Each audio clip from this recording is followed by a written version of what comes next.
Na manhã de 4 de janeiro de 1933, um xerife federal chegou à fazenda Dolliver, no condado de Madison, Nebraska. Ele trazia consigo uma ordem de execução hipotecária e a data para o leilão. A fazenda pertencia à família há 22 anos. Os Dolliver tinham feito todos os pagamentos que puderam, mas o milho estava sendo vendido por apenas 8 centavos o alqueire.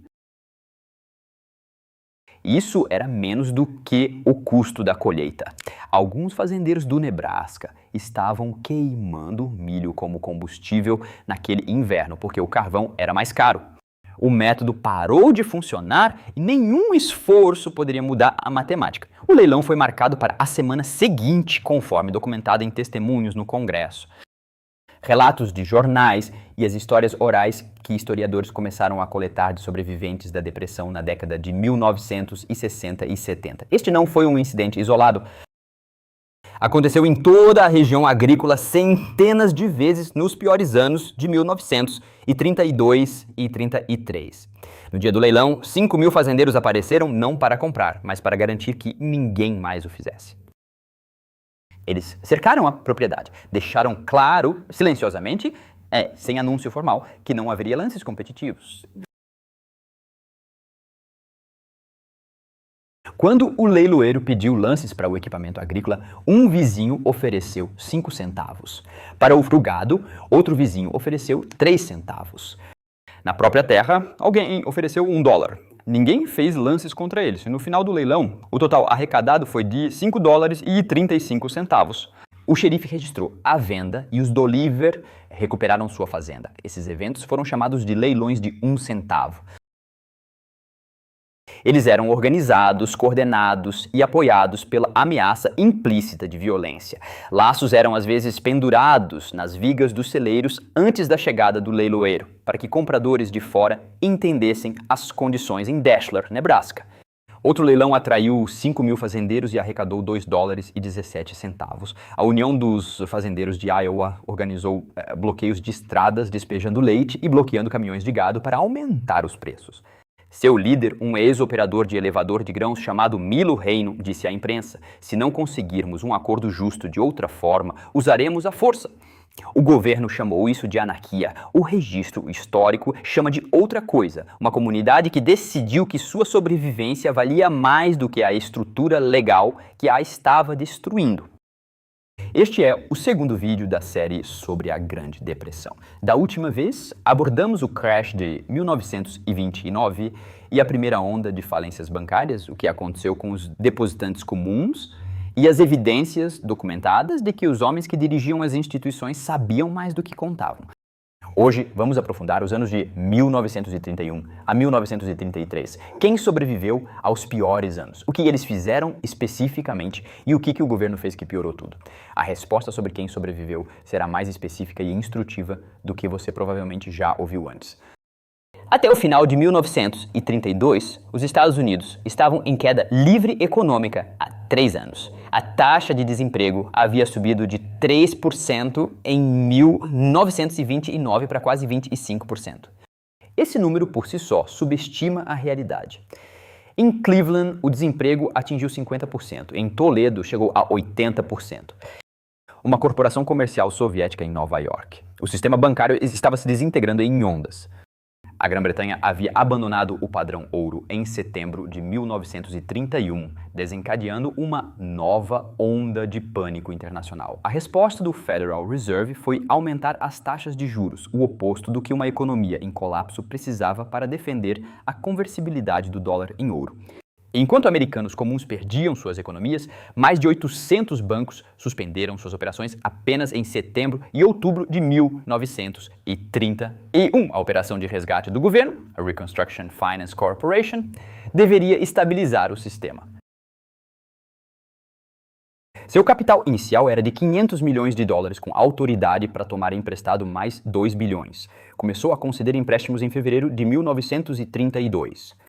As coisas caíram drasticamente nos primeiros meses, parecia estar funcionando. Então veio junho, Charles Dores, ex-vice-presidente dos Estados Unidos e agora presidente da própria RFC, renunciou à RFC em 6 de junho de 1932. 11 dias depois, seu antigo banco, o Central Republic Bank and Trust de Chicago, recebeu um empréstimo de emergência da RFC de 16 milhões de dólares. O banco estava perdendo depósitos rapidamente. Dores voou de volta para Chicago e foi eleito diretor e presidente do banco à 1 da manhã de 27 de junho.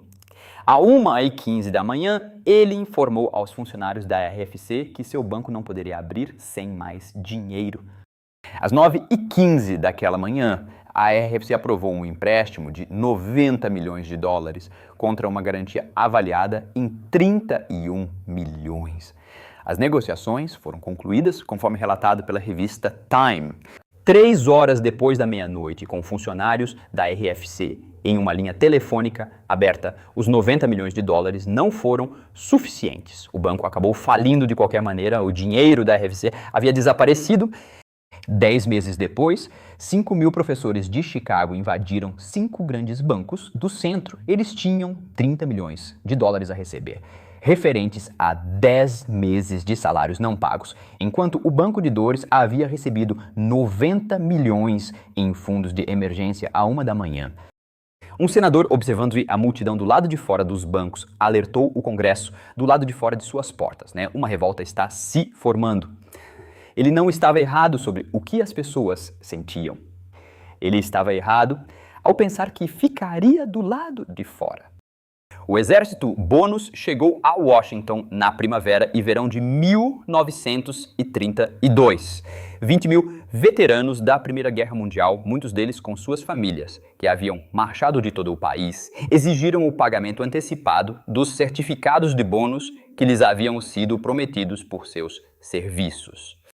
O Congresso havia emitido os seus certificados em 1924, resgatáveis em 1945. Os veteranos estavam pedindo o pagamento agora, porque 1945 não os ajudaria. Em 1932, seu líder era um homem chamado Walter Waters, de 34 anos, um ex-sargento de Portland, Oregon, que havia perdido o emprego em uma fábrica de conservas. Ele organizou o primeiro grupo a marchar de Portland para Washington, e outros o seguiram, até que a capital abrigasse o maior acampamento de veteranos da história americana. O maior acampamento, em 30 acres de Anacostia Flats, do outro lado do rio da capital, tinha refeitórios, latrinas, campos de parada, uma igreja e escolas para as crianças. Seus residentes o chamavam de Camp Bartlett. O superintendente da polícia de Washington, Pelham Glassford, ele próprio, um general de brigada da guerra, tratou os veteranos com respeito, organizou arrecadações de fundos para eles e compareceu aos seus combates de boxe. O Senado rejeitou o projeto de lei do bônus em 17 de junho. A maioria dos veteranos permaneceu. Eles não tinham casas para onde voltar. Em 28 de julho, o presidente Hoover ordenou que o exército desocupasse os acampamentos. O general Douglas MacArthur comandou pessoalmente a operação. Suas forças incluíam 600 soldados, cavalaria, infantaria, um esquadrão de metralhadoras e 6 tanques. O Major George Patton liderou a cavalaria. O Major Dwight Eisenhower serviu como ajudante de MacArthur e implorou para que ele ficasse para trás. MacArthur recusou. A cavalaria avançou com sabres desembainhados. A infantaria usou gás lacrimogêneo e baionetas. Os barracos em Anacostia Flats foram incendiados. 2 veteranos foram mortos. William Hushka, um imigrante lituano que havia vendido seu açougue para se alistar, e Eric Carlson, um veterano de trincheira de Oakland, Califórnia. Um homem chamado Joe Angelo, que havia salvado a vida de Patton em Meuse Argonne em 1918, arrastando-o para uma cratera de bomba sob fogo, abordou Patton na manhã seguinte à derrota, buscando ajuda. Patton o dispensou. O secretário de guerra Hurley havia ordenado 2 vezes a MacArthur que não cruzasse a ponte Anacostia. MacArthur ignorou as ordens. Mais tarde, ele disse que estava muito ocupado. Um estudo posterior da Administração de Veteranos confirmou que 94% dos manifestantes eram veteranos genuínos. Hoover e MacArthur haviam afirmado publicamente que o acampamento estava infiltrado por comunistas. A documentação não os apoiava. Um transeunte observou o exército expulsar os veteranos. Fora do Capitólio, Alguém gritou e a bandeira americana não significa nada para mim depois disso. Agora, quem sobreviveu? Não quem se saiu, bem em abstrato, mas quem especificamente, no registro documentado, superou a pior depressão da história americana, com sua posição financeira intacta ou melhor. A resposta se divide em duas categorias. A primeira são pessoas que entraram na crise sem dívidas. A segunda são pessoas que haviam construído ativos práticos, que mantiveram valor quando os ativos de papel foram a zero. Floyd Odlum era filho de um ministro metodista de Michigan que havia conseguido $40 mil como um sócio em 1923 e o transformou em um fundo de investimento no verão de 1929. Algo o deixou inquieto quanto à trajetória do mercado. Ele vendeu metade de seu portfólio e emitiu novos títulos para levantar dinheiro. Quando outubro chegou, ele estava com $14 milhões, enquanto o resto do mercado era destruído por chamadas de margem. Entre 1930 e 1933, ele comprou 22 fundos de investimento em falência a preços tão baixos quanto 60 centavos por dólar. Em 1933, sua empresa era o maior fundo de investimento na América. Um banqueiro da Goldman Sachs lhe deu o apelido de Odlum 50 centavos. Ele não fez nada complicado, ele tinha liquidez quando todos os outros não tinham. Em uma deflação, quando os preços caem e o valor do dinheiro sobe, a pessoa que detém dinheiro é a única que pode agir. Todos os outros estão se defendendo. O equivalente moderno da posição de Odlum é direto. As pessoas que assistem a este vídeo e que não têm dívidas de margem nem posições alavancadas e possuem uma reserva de caixa significativa estão posicionadas da mesma forma que Odlum estava.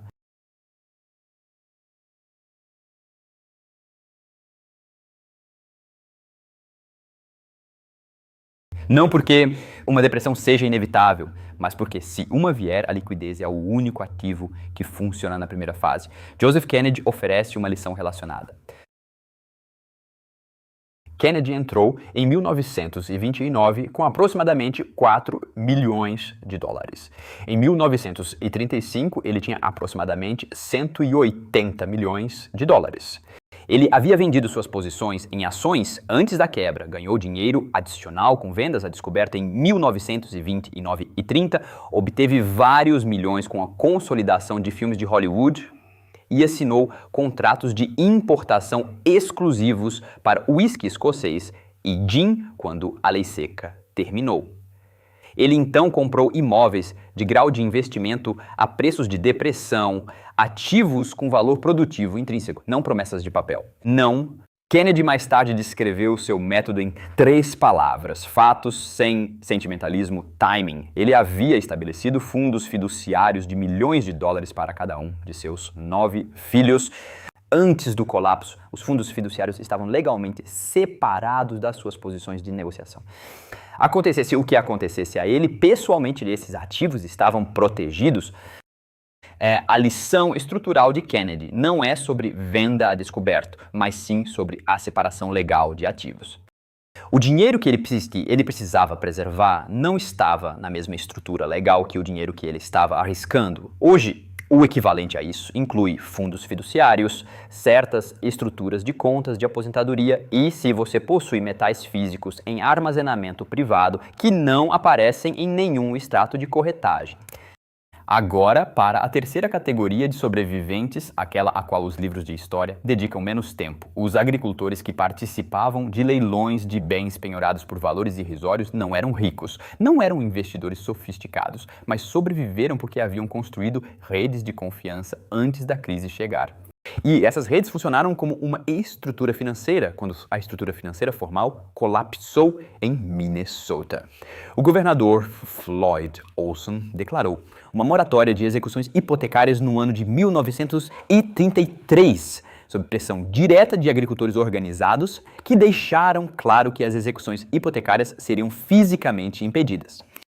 A moratória foi mantida. Bancos que teriam prosseguido legalmente foram impedidos pela recusa organizada das comunidades em cooperar com o processo legal. Nas cidades, Al Capone abriu uma cozinha comunitária em Chicago em novembro de 1930 que servia 2.200 pessoas por dia, 3 refeições, a um custo de $300 por dia, inteiramente com fundos próprios. Funcionou por 18 meses. Um repórter perguntou a um associado de Capone o porquê. O associado disse, em essência, que Capone não suportava ver as pessoas passarem fome enquanto ninguém mais parecia estar fazendo algo a respeito. A literatura acadêmica sobre a sobrevivência à depressão documenta consistentemente a mesma descoberta. Pessoas com fortes redes sociais, pessoas que tinham relacionamentos reais com vizinhos, organizações comunitárias, instituições religiosas e família estendida tinham acesso a recursos, informações e ajuda mútua que indivíduos isolados não tinham. Isso não é sentimentalismo, é estrutural. Sua rede é um ativo financeiro. A depressão provou isso com uma precisão que a teoria econômica não consegue igualar. A quarta categoria é aquela que este canal raramente discute, porque contradiz o instinto de que ativos em papel sempre falham em uma crise. Em um colapso deflacionário, os títulos de alta qualidade não se comportam como ações, eles se valorizam em termos reais. Quando os preços caem em toda a economia, um pagamento de juros fixo de um emissor solvente passa a valer mais a cada mês, porque os dólares que ele paga compram mais do que compravam quando o título foi emitido. Títulos do Tesouro dos Estados Unidos, títulos corporativos de alta qualidade, de empresas que não entraram em default. E certos títulos municipais mantiveram seu valor e pagaram rendimentos durante toda a década da depressão. As pessoas que os possuíam não eram extravagantes, não fizeram fortunas como Odlum fez, mas também não perderam suas riquezas. Esta é a imagem espelhada do que acontece na inflação, onde os títulos são destruídos e os ativos tangíveis vencem. Na deflação, o mecanismo se inverte.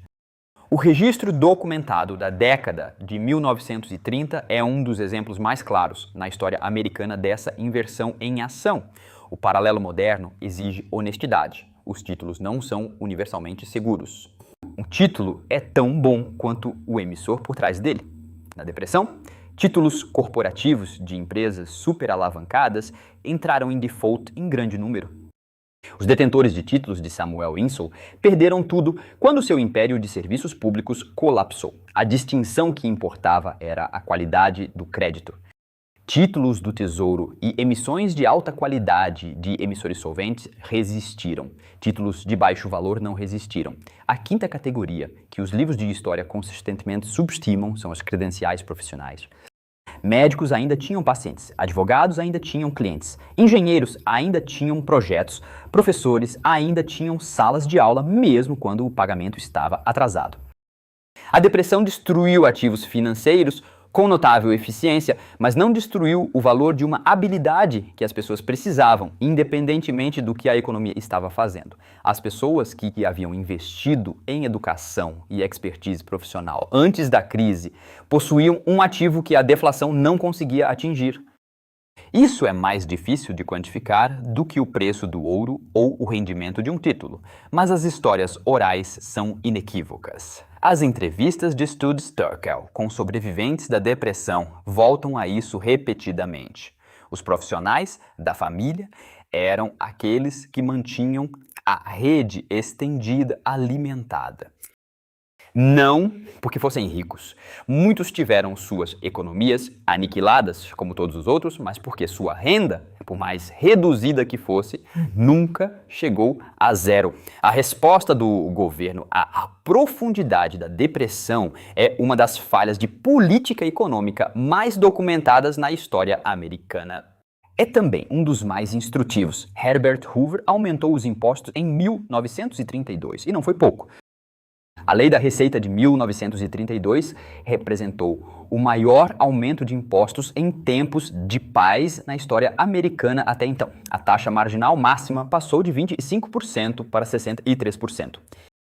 Novos impostos de consumo incidiram sobre gasolina, chamadas telefônicas, cheques bancários e dezenas de bens comuns. Hoover fez 21 discursos sobre a importância de equilibrar o orçamento.